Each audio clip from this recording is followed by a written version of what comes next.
আজকে আমি আপনাদেরকে দেখাবো মোবাইলের চার্জারে শর্ট করলে সেটি কিভাবে ঠিক করতে হয়, অর্থাৎ মোবাইল চার্জ দিতে গেলে কারেন্টের শক লাগে, সেটি কিভাবে ঠিক করতে হয়।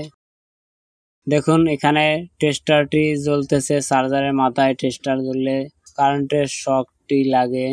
আমরা একটু চার্জারটি ঘুরিয়ে দিয়ে দেখতেছি যে শর্ট করে কিনা। এখানে দেখুন চার্জারটি ঘুরিয়ে দেওয়ার পরেও টেস্টারটি জ্বলতেছে এবং এই অবস্থায় আমাদের চার্জারে মোবাইলও চার্জ হয়ে থাকে। এখন আমরা দেখব মোবাইলে চার্জ হয় কিনা। দেখুন শর্ট করা অবস্থায় ও মোবাইলে চার্জ হচ্ছে। এখন আমরা চার্জারটিকে খুলে নিচ্ছি। দেখুন আমাদের চার্জারটি খোলা হয়ে গেছে এবং এখানে নীল কালারের একটা ক্যাপাসিটার, যেটা আমাদের ডিসি লাইনের সাথে সংযোগ করা আছে।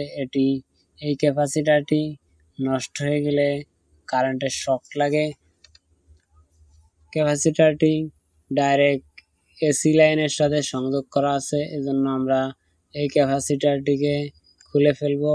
সংযোগটি বিচ্ছিন্ন হয়ে যাবে, তাহলে আমাদের আর শর্ট করবে না।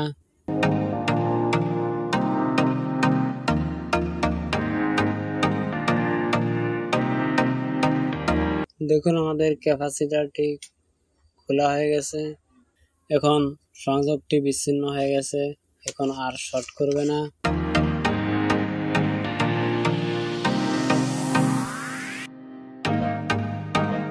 আপনার মোবাইলের চার্জারটি খুলে যদি দেখেন যে এরকমের সার্কিট এবং এখানে এই যে আইসিটা দেখাচ্ছে, যদি আপনার চার্জারে একই সমস্যা হয়ে থাকে তাহলে এই যে আইসিটি আছে এই আইসিটি পরিবর্তন করে ফেলুন অথবা এটিকে উঠিয়ে ফেলুন।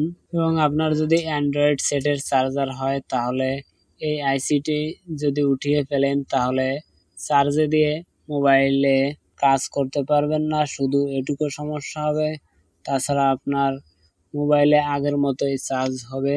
এখন আমরা চার্জারটিকে আগের অবস্থায় আবার লাগিয়ে নিব।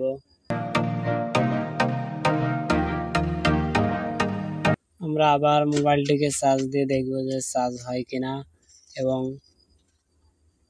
তার আগে আমরা টেস্টার দিয়ে একটু চেক করে দেখব যে শর্ট করে কিনা। দেখুন এখন আর টেস্টারটি জ্বলতেছে না।